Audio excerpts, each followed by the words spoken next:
कान्होजी जेधे आणि त्याचा पुत्र बाजी तथा सर्जेराव हे शिवकालातील जेधे घराण्यातील दोन कर्तबगार पुरुष होते. पुण्यापासून दक्षिणेस सुमारे 50 मी.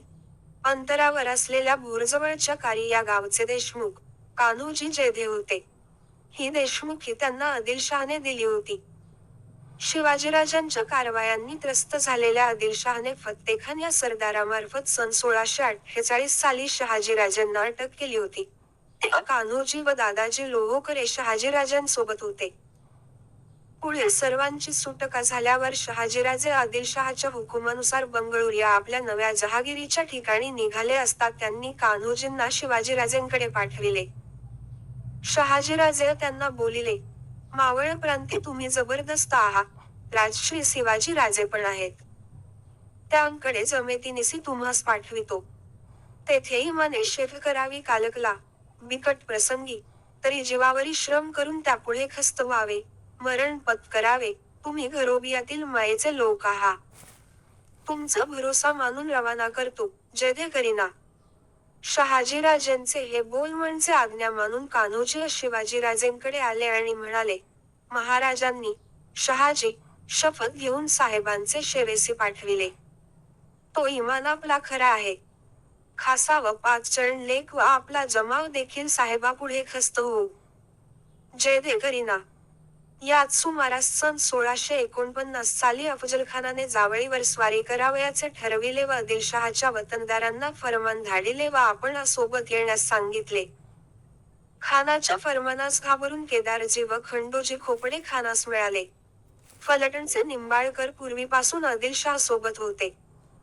पण कान्होजी जेधे आपले 5 पुत्रासह सहकारी घेऊन राजापाशी आले आणि बोलिले, यापुढे खस्त होऊ, मरण पत्करू, तेव्हा आमचे वतन कोण खावे आम्ही इमानास अंतर करणार नाही.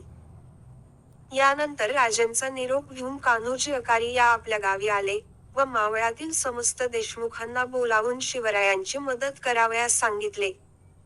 कान्होजी समस्त देशमुखांना म्हटले, अफजलखान बेरहम आहे. कार्य जालियावरी नसते निमित्त ठेवून नाश करील हे मराठा राज्य आहे. अवघियांनी हिंमत धरून जमाव घेऊन राजश्री स्वामी सान्निध्य राहून एकनिष्ठेने शेफ करावी अशा हिमतीच्या गोष्टी सांगितल्या. यावर सर्व देशमुखांनी राजेंकडे जाऊन आपले इमान व्यक्त केले. अडचणीच्या वेळी मावळातील सर्व देशमुखांना एकत्र करण्याचे काम कान्होजींनी करून राजांस मोठी मदत केली. प्रतापगडाच्या लढाईत कान्होजीचा पुत्र बाजी याने जीव महालासोबत राहून महाराजांचे प्राण वाचविले तर खानाचा पाडाव झाल्यावर कान्होजी आपल्या सहकार्याने सोबत खानाच्या सैन्यावर तुटून पडला व हत्ती, घोडा, नौती, नगारे, विषादी, खजाना मिळविला. शिवाजीराजांनी सन 1655 ते 56 साली जावळीच्या मौर्यानास शासन केले. त्यावेळी कान्होजी, बांदल, सिलिंबकर व इतर देशमुखांनी त्यांना सहकार्य केले. शाहिस्तेखानाविरुद्ध लढण्यासाठी बाजी व चंदाजी हे कान्होजीचे 2 पुत्र राजांसोबत लालमहालात गेले होते. राजे तोरणा, राजगडच्या बांधणीत गुंतले असताना विजापुरी सरदार फत्तेखान याने अचानक पुणे परिसरावर हल्ला केला. राजे तातडीने कान्होजीस पुरंदर किल्ल्यावर आले. मराठ्यांचे गनिमाबरोबर धारोंधर युद्ध जाहले, अनेक मावळे मृत्युमुखी पडले. पराभव झाल्यास मराठ्यांचा ध्वज शत्रूच्या हाती लागू नये म्हणून बाजीने काही गनिमास यमसदनास धाडून ध्वज घेऊन पुरंदरावर आला.